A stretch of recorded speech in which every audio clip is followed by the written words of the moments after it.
yourself. A lot of people know who you are and your background in bodybuilding, but for some of the people who might be new to the sport, they might not know. Could you just shed a little bit of light on your background in bodybuilding and where you come from? All right. I come from a small town in Pennsylvania, Ephrata, Pennsylvania.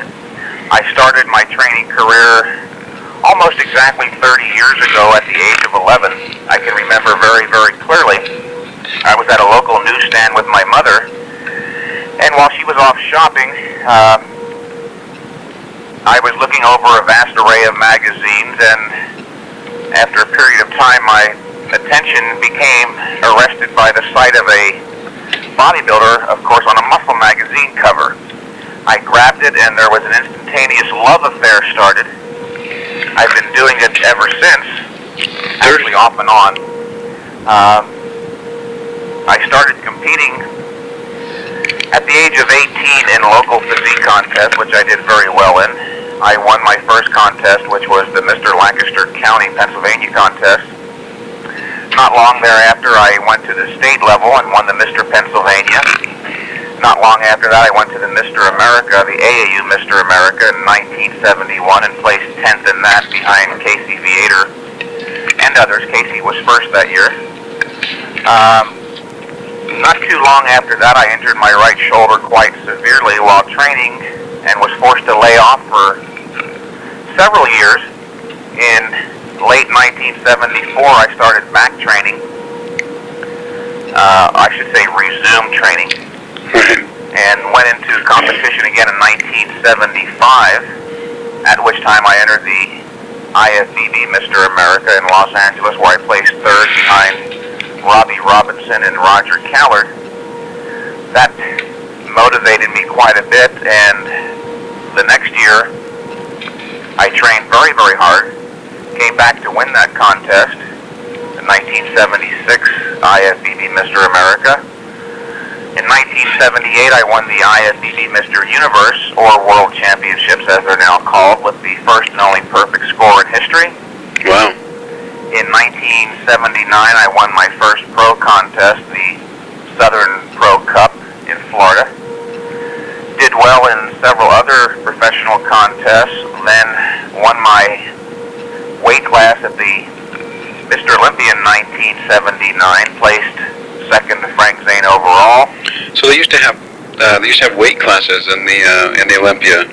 Right. Under 200, over 200, or? Yeah.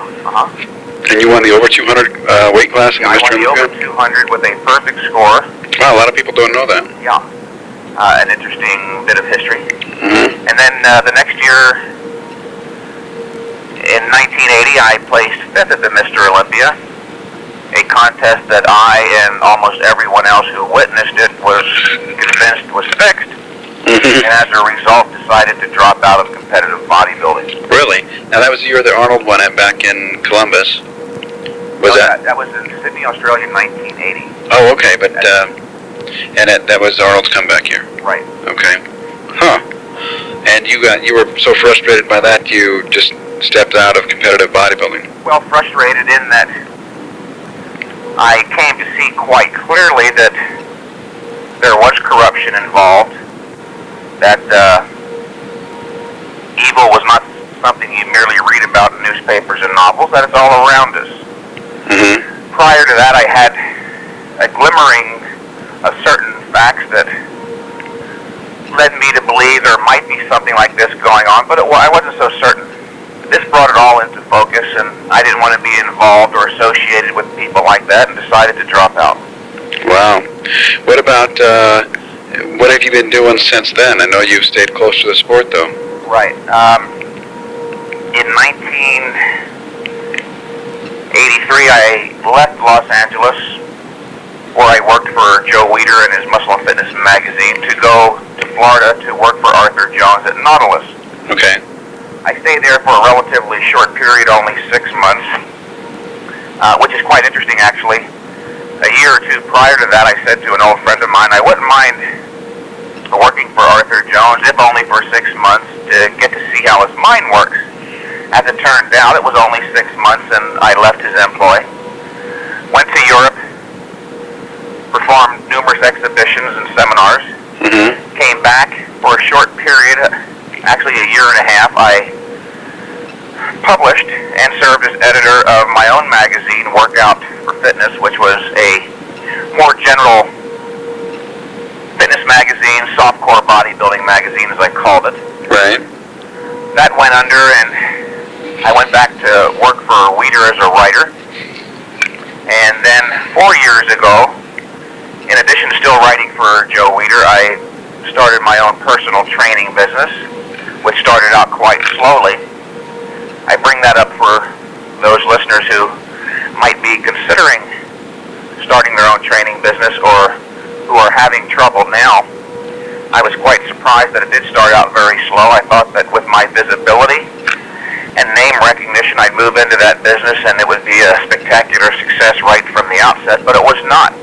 The first 4 or 5 months, I only had a few clients and was on the verge of giving up when all of a sudden it just started paying off for whatever reason. It started to flourish, and I've been quite happy with it. Now, 4 years later, it's better still, in part as a result of my continuing my articles in Flex and Muscle and Fitness, and also as a result of several top bodybuilders finally recognizing that heavy-duty, high-intensity training not only works in theory, or is not only true in theory, but that it works in practice.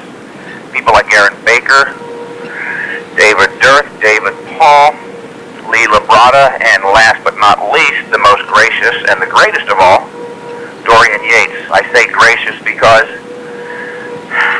prior to winning his first Mr. Olympia last year, and since, he's been very kind to give me a good deal of credit.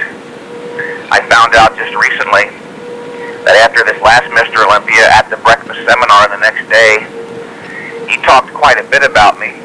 Apparently he was motivated to start training as a result of having seen my photographs, having read my articles, bought and read my books.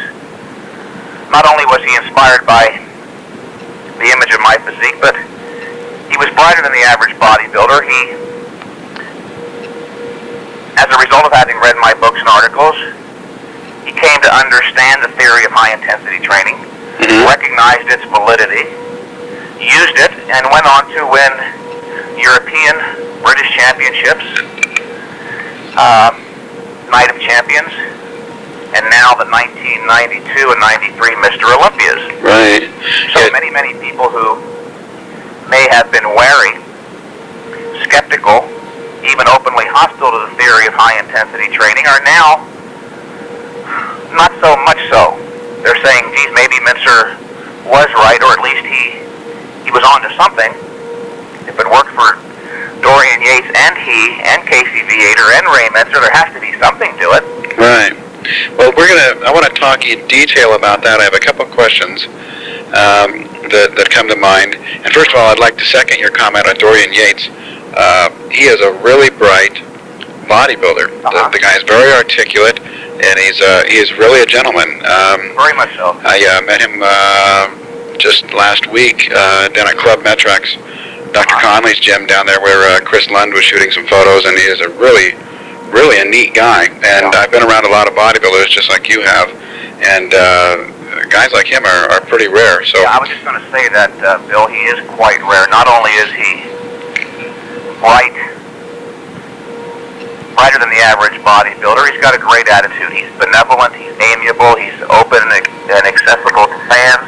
He doesn't have this attitude that he's superior by virtue of having bigger muscles than anybody else. Right. He's a human being. Yeah, I agree all the way.